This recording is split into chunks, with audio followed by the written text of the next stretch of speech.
Good morning students. अभी तक हम लोगों ने सेंट्रीफ्यूगल फोर्स या केंद्रीय बल और कोरोलियस बल के लिए एक्सप्रेशन डिराइव किया था और अब हम पृथ्वी के संदर्भ में कोरोलियस बल और अपकेंद्रीय बल का क्या प्रभाव पड़ता है किसी पिंड पर, उसका अध्ययन करेंगे, उसके बारे में बात करेंगे। तो सबसे पहले, क्योंकि पृथ्वी है वो एक घूर्णित निर्देश तंत्र है,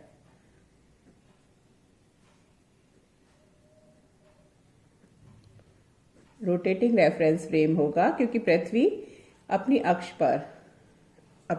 पर 24 घंटे में एक घूर्णन पूरा करती है और पश्चिम से पूर्व दिशा में घूर्णन करती है।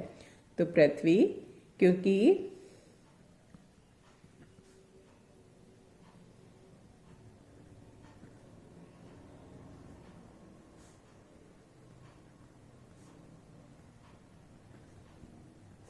इसलिए पृथ्वी और पृथ्वी पर स्थित प्रत्येक निर्देश तंत्र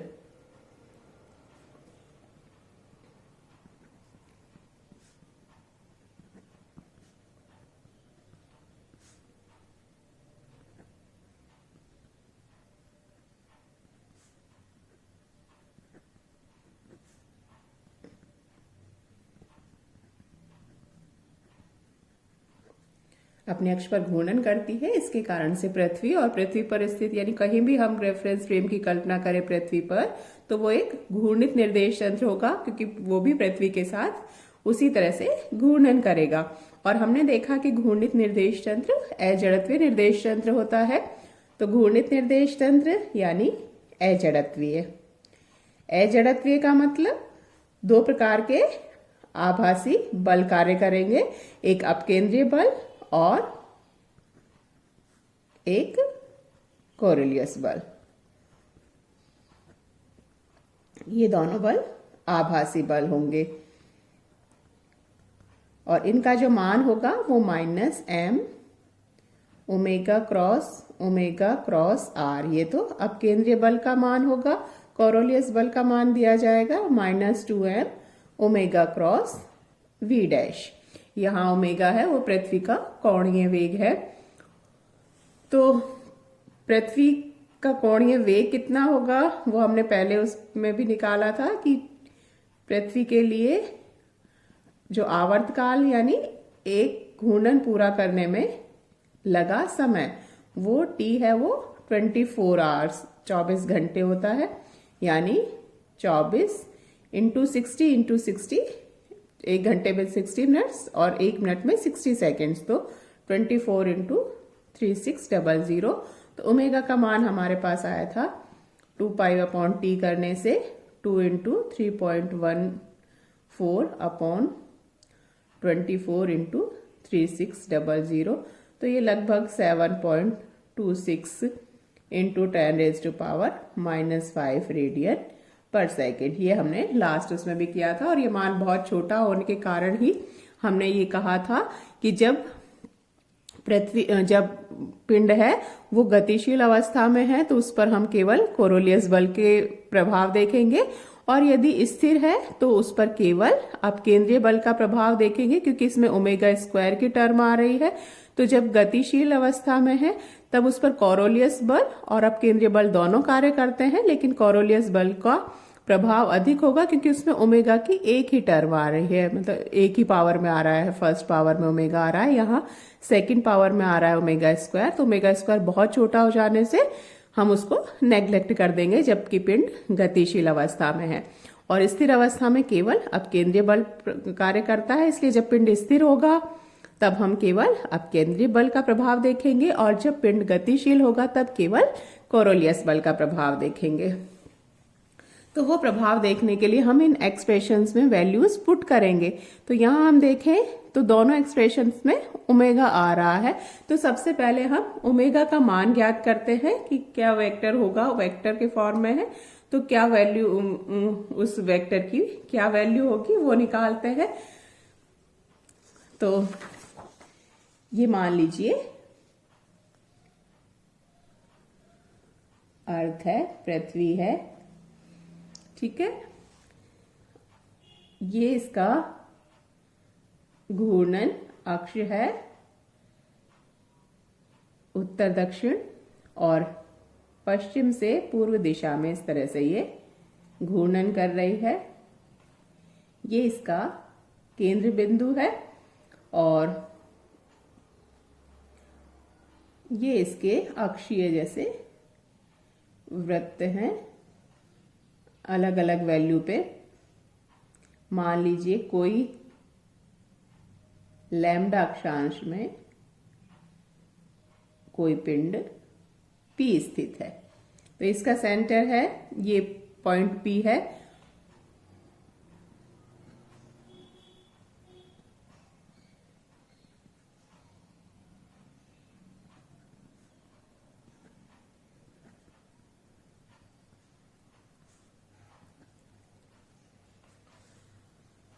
तो ये इसका सेंटर बिंदु है C।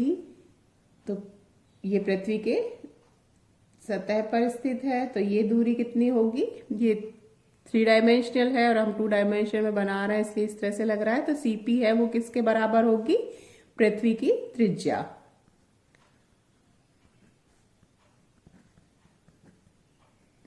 जिसको हम कैपिटल R से रिप्रेजेंट कर रहे हैं।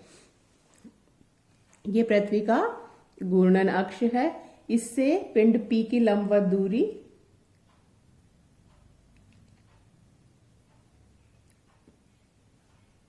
इसको हम घूर्णन अक्ष से, तो घूर्णन अक्ष से दूर होते हुए ये वेक्टर R या R डैश है।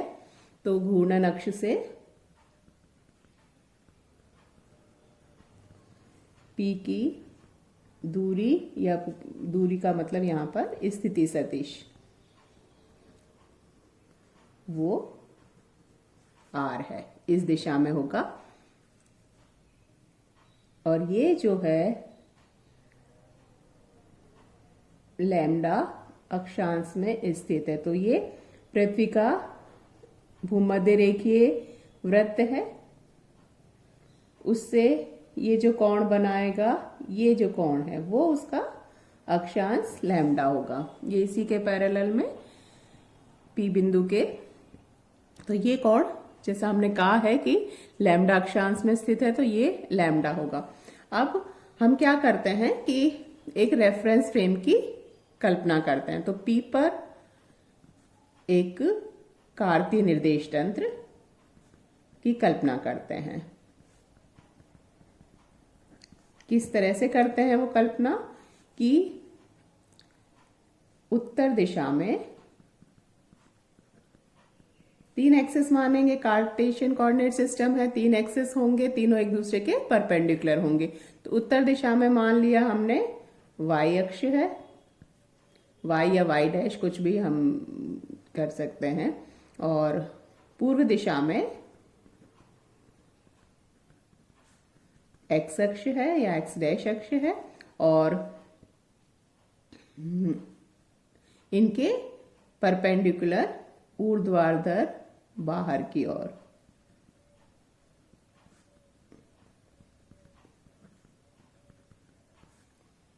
ये हमने z अक्ष मान लिया। तो P पर हमने इस तरह से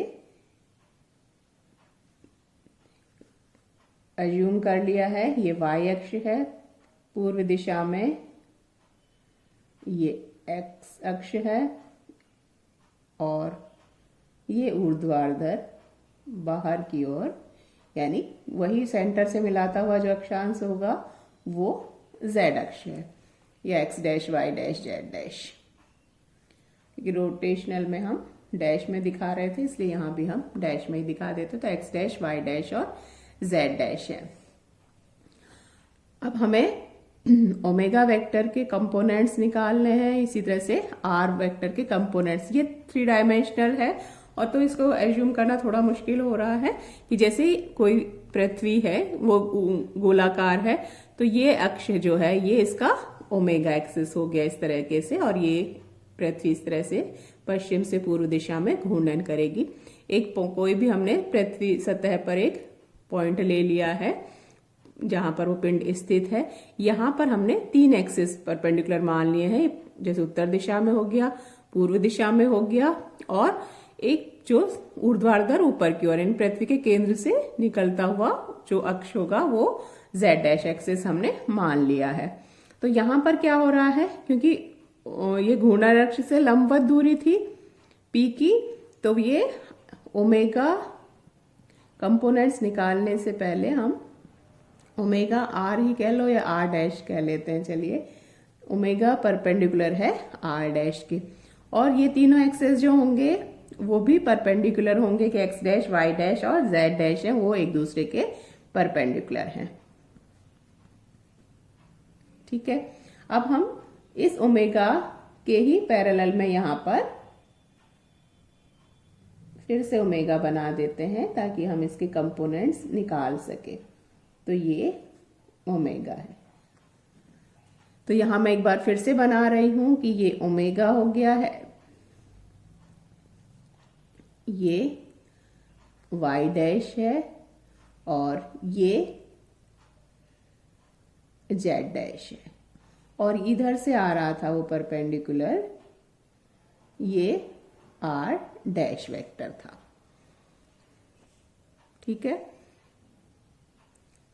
और यहां से जाता हुआ वो पूरा सेंटर के वहां से, तो ये वही जो सी। अब हम देखें कि ओमेगा और आर डैश परपेंडिकुलर है, यानी ये पूरा कोण जो है वो 90 डिग्री के बराबर होगा। साथ ही ये कोण लैम्डा है, तो ये कोण भी कितना हो जाएगा, एकांतर कोण है, एक वही जेड की शेप बन गई है, और तो ये कोण लैम्डा है, तो ये कोण भी कितना होगा, लैम्डा। तो ये वाला एंगल कितना आ गया हमारे पास, लैम्डा के बराबर है। तो ये लैम्डा के बराबर है, ये वाई डैश है, ये जेड डैश के ही उसमें है, तो ये पूरा कितना, ये भी पूरा कितना होना चाहिए था, ये वाला पूरा कोण, ये भी कितना होना चाहिए था, 90 डिग्री।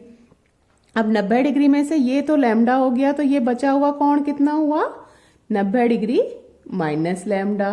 तो ये वाला जो कोण है वो हो गया 90 डिग्री माइनस लैम्डा, क्योंकि वाई डैश और ये उसी जेड डैश की डायरेक्शन में है, इसलिए वाई डैश और जेड डैश भी एक दूसरे के परपेंडिकुलर होंगे, तो दोनों के बीच जो कुल कोण है वो कितना होगा, 90 डिग्री। 90 डिग्री में से ये कोण अगर लैम्डा हो गया तो बचा हुआ कोण कितना हुआ, 90 डिग्री माइनस लैम्डा। फिर से ओमेगा और आर डैश भी परपेंडिकुलर है एक दूसरे के, तो ये वाला पूरा कोण भी कितना होना चाहिए था, ये पूरा यहां से लेकर आर डैश वाला जो है ये वाला कोण, ये भी कितना होना चाहिए था, 90 डिग्री। तो 90 डिग्री में से ये 90 डिग्री माइनस लैम्डा हो गया, तो बचा हुआ ये कोण कितना हो गया, लैम्डा। तो अब हमारे पास आ गया है कि जो हमने ये एनालिसिस की है उससे, कि ये ओमेगा है और ये वाई डैश है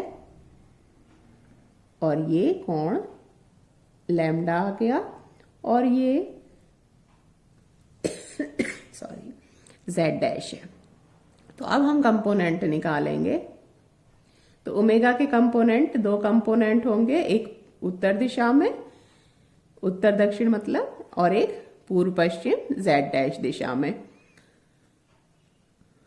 सॉरी ऊर्ध्वाधर दिशा में।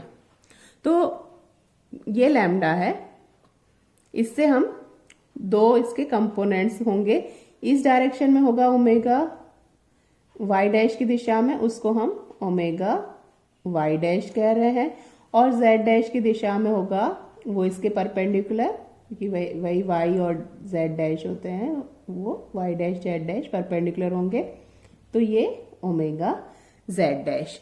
तो ओमेगा जो वेक्टर है वो omega y dash plus omega z dash के बराबर होगा। अब डायरेक्शन देखें तो फाइनली जो ओमेगा की डायरेक्शन है वो इस तरीके से है, तो ये इस तरह से जाता हुआ, तो इसका मतलब हुआ कि जो दो बाकी होंगे वो किस के होंगे, इसके विपरीत दिशा में चलते, जैसे ये इस दिशा से चलते हुए अगर हम चल रहे होते तो यूं आ रहे होते, तो इसके विपरीत दिशा में अब जाएंगे तो कैसा हो जाएगा, ये ओमेगा वाई डैश की डायरेक्शन होगी और ये ओमेगा जेड डैश की, omega y dash omega z dash, और ये इस डायरेक्शन में आते ही इसका परिणाम ही हो गया विपरीत दिशा में, omega y dash plus omega z dash. तो ये डायरेक्शन होंगी। ये डायरेक्शन याद करना भी बहुत इंपॉर्टेंट है कि किस डायरेक्शन में होंगी, उसी दिशा में चलते हुए है जिस दिशा में है ये अक्ष है, या उसके विपरीत दिशा में आ रहा है। तो यहाँ हम देखें तो ओमेगा वाई डैश की दिशा वाई डैश की दिशा में ही प्राप्त हुई है, और ओमेगा जेड डैश की दिशा भी जेड डैश की दिशा में। ये हमारे पास एक ये 90 डिग्री का कोण है, क्योंकि वाई डैश और जेड डैश के बीच है, तो ये 90 डिग्री का कोण है, ये लैम्डा आ गया है। ये हमारे पास एक समकोण त्रिभुज बन गया है। तो जैसे ये लैम्डा है, ये 90 डिग्री है, तो 90 डिग्री के सामने वाला ये जो लैम्डा है उसके सामने वाली भुज, एक बार फिर से थोड़ा सा साफ साफ बना दें कि ये लैम्डा है, ये ओमेगा वाई डैश है, ये ओमेगा जेड डैश है, और ये ओमेगा है। तो ये हमेशा जो कोण हम कंसीडर कर रहे होते हैं उसके सामने वाली भुजा लंब होती है। ये कोण 90 डिग्री है, तो इसके सामने वाली भुजा कर्ण होगी, और ये बची हुई भुजा आधार हो गई। तो अब इसी से जो समकोण त्रिभुज बन गया, उसी से अगर हम देखें तो ओमेगा वाई डैश और ओमेगा के बीच संबंध है वो कैसा हुआ, आधार और कर्ण का।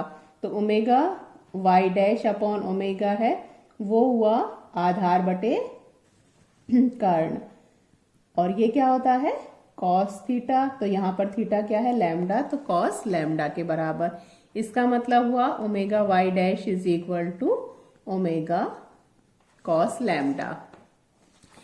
इसी तरह से ओमेगा जेड डैश की भुजा कौन सी आ रही है, लंब, और ये कर्ण।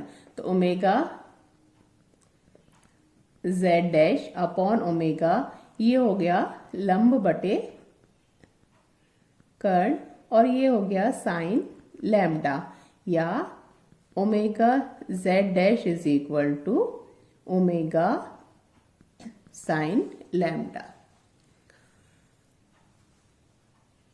तो ओमेगा जेड डैश की ये हमें ओमेगा वाई डैश की वैल्यू मिल गई, ये ओमेगा जेड डैश की वैल्यू मिल गई।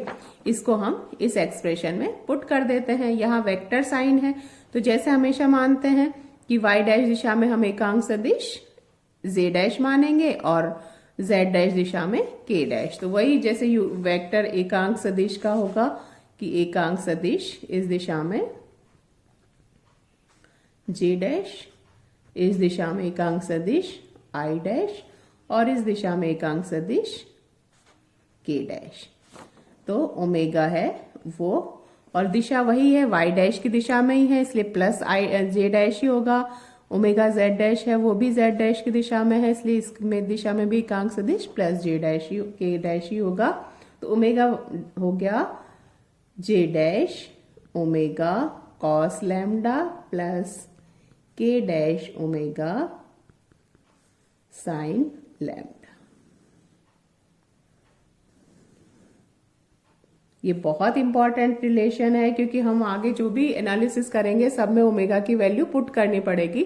तो हम बार बार नहीं निकालेंगे आगे से, लेकिन आपको जो भी केस पूछा जाता है आपको ये ओमेगा उसमें निकाल कर दिखाना होगा। इसी तरह से तो हमें जैसे पहले बात हुई थी, तो ये ओमेगा की वैल्यू वी डैश जो होगा। अब केंद्रीय बल का प्रभाव देखेंगे तो आर या आर डैश उसकी वैल्यू भी हमको पुट करनी होगी। तो ये वैल्यू भी हम अभी, क्योंकि यही डायग्राम हमें काम में आने वाला है, तो उसी से हम इसको निकाल लेते हैं। तो उसके लिए आर डैश का मान इसी चित्र से काम में लेते हुए कि ये अब चूंकि हमें उस तरह से करना है, तो ये आर डैश है, ये आर है,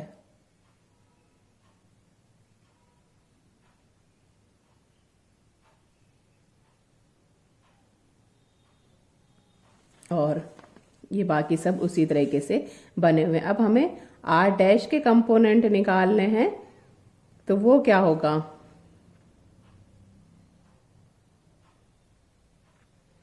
उसके लिए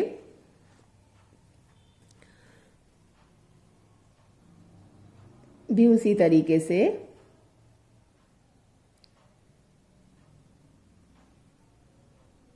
ये कम जो हमने अभी बनाया था उसी को फिर से काम में ले रहे हैं, यहाँ पर देखते हुए कि ये जो बना है ये कितना हुआ है 90 डिग्री माइनस लैम्डा। सॉरी, इसको दोबारा ही अगले उस पे करते हैं। तो ये आर डैश है, ये जो कोण वाई डैश के साथ निकल कर आया था ये अभी हमने उसमें निकाला था, ये कितना था 90 डिग्री माइनस लैम्डा। तो ये हो गया 90 डिग्री माइनस लैम्डा। ये वाई डैश है, अब ये जेड डैश होगा उसी तरीके से, ये जेड डैश है। अब हम क्या करेंगे, इस आर डैश के कंपोनेंट्स वाई डैश और जेड डैश दिशा में देखेंगे। तो जैसे पहले किया था कि इस पे परपेंडिकुलर वाई डैश के परपेंडिकुलर जो कंपोनेंट होगा वो जेड डैश दिशा में होगा। अब देखें तो ये आर डैश किस दिशा में है, इस दिशा में था, तो ये इस दिशा, इसके विपरीत दिशा में अब हम चलेंगे क्योंकि इसका परिणामी सदिश है, तो ये इस तरीके से आएगा, इसी दिशा में चलते हुए ये इस दिशा में, इसके विपरीत दिशा में चलना है। ये इस दिशा से जा रहा था तो इसी दिशा में चलते, तो हम ये होना चाहिए था, तो इसके विपरीत दिशा में हम चलेंगे। तो अब हम देखें इन वेक्टर्स की डायरेक्शन, तो ये तो किस दिशा में है, जेड डैश की दिशा में, लेकिन ये वाला साइन किस दिशा में आया है, वाई डैश के विपरीत दिशा में। वाई डैश इस एक्सिस का जो दिशा है वो ये है, जबकि इसकी दिशा कौन सी आई है, उसके विपरीत दिशा में। तो वही कंपोनेंट ये 90 डिग्री माइनस लैम्डा है, तो ये वाला क्या हो जाएगा, लंब है। ये कोण 90 डिग्री है, तो ये भुजा कर्ण हो जाएगी और ये बचा हुआ आधार होगा।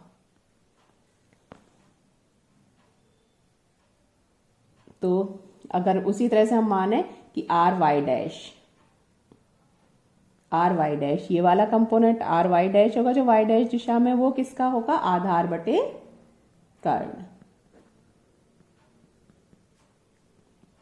तो आधार बटे कर्ण, फिर से कॉस, अब यहां पर कोण 90 डिग्री माइनस लैम्डा है, तो कॉस 90 डिग्री माइनस लैम्डा या r y dash is equal to, कर्ण तो आर डैश के बराबर ही है, तो r dash cos 90 degree minus lambda का मतलब साइन लैम्डा।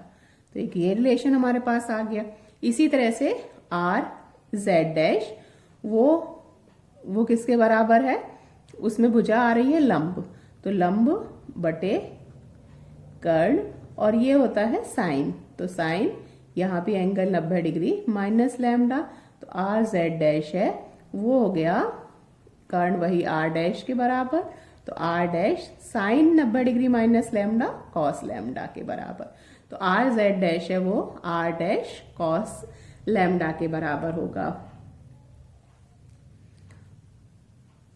तो r y dash, r dash को हम किस वेक्टर की फॉर्म में लिख सकते हैं, वाई डैश की दिशा में माइनस के साथ आएगा क्योंकि ये उसके वाई डैश के विपरीत दिशा में आ रहा है, इसलिए जो यूनिट वेक्टर होगा वो माइनस जे डैश और r dash sine lambda plus जो मतलब आर डैश जो होना चाहिए था वो वही r y dash vector form में plus r z dash, y dash में यहाँ पर जो आ रहा है उसके विपरीत दिशा में इसलिए माइनस जे डैश और प्लस आर जेड डैश है जो वो उसी दिशा में जो जेड डैश इसलिए प्लस के डैश ही होगा, और ये मान निकल के आया आर डैश कॉस लैम्डा।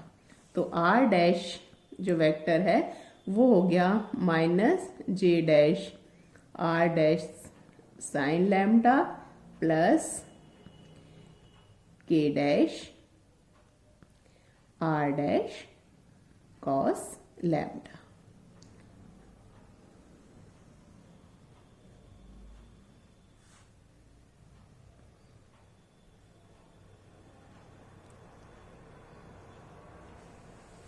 तो ये हमें आर डैश, लेकिन अगर हमें पृथ्वी की त्रिज्या पता है आर डैश का मान क्या होगा ये हम इजीली ऐसे नहीं कह सकते, तो इसका मान हम इसकी सहायता से वेक्टर आर के रूप में हम लिखना चाह रहे हैं।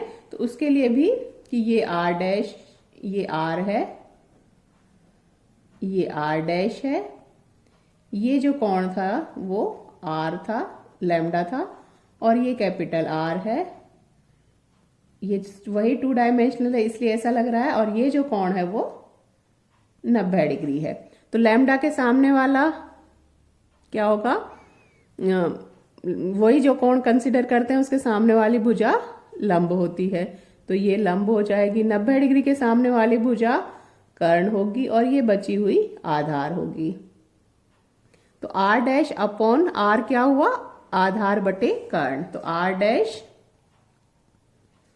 Upon r is equal to आधार बटे कर्ण, वो क्या होता है कॉस, और यहां भी कौन क्या है लैम्डा, तो r dash is equal to r cos lambda.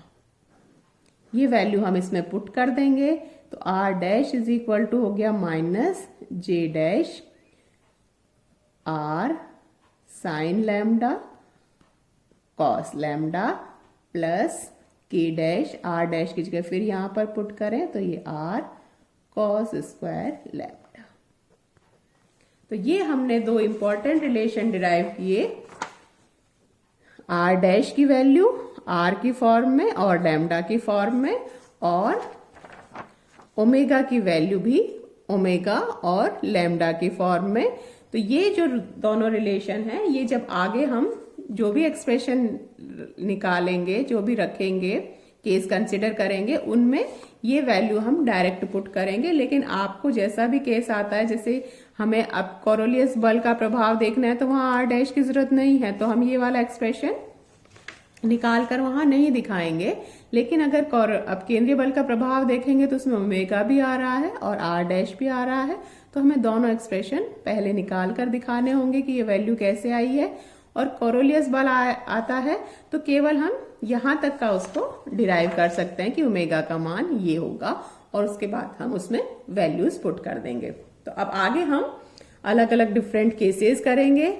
तो सबसे पहले एक गतिशील पिंड पर हम कोरोलियस बल के प्रभाव देखेंगे, और वो केस अलग अलग हो सकते हैं कि जब किसी वस्तु को या पिंड को ऊपर से ड्रॉप किया गया है, या नीचे से ऊपर फेंका गया है, या फिर जैसे गति कर रहा है पश्चिम से पूर्व दिशा में या उत्तर से दक्षिण दिशा में, इस तरह से क्षैतिज दिशा में अगर गति कर रहा है तब क्या प्रभाव पड़ेगा। तो सबसे पहले हम कोरोलियस बल के प्रभाव देखेंगे। तो फर्स्ट केस है वो हम नेक्स्ट टर्न में करेंगे। अभी आज के लिए इतना ही। Thank you.